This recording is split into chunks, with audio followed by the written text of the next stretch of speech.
कोई सजदा रद्द नहीं होगा, सब कबूल हो जाएगा। बशर्ते क्या कि आपका कनेक्शन, ये मोबाइल ले लिया है आपने, इसमें अगर आप सिम डालेंगे नेटवर्क का तो आपका मोबाइल काम का है, वरना इसमें कोई नेटवर्क नहीं, ये मोबाइल किसी काम का नहीं है। ए मुसलमानों, कलमा पढ़ लिए है, कनेक्शन लगा लो ताजदारे मदीना से।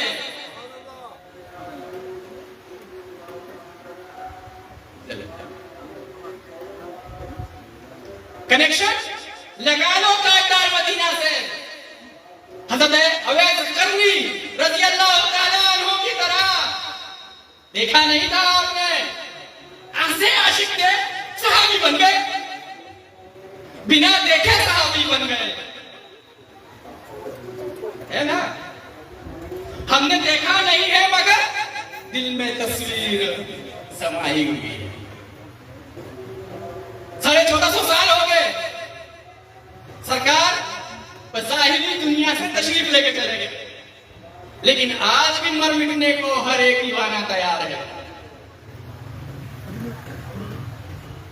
बिन देखे भाई, एक बंदा देखता है किसी लीडर को तो उसका दीवाना होता है ना।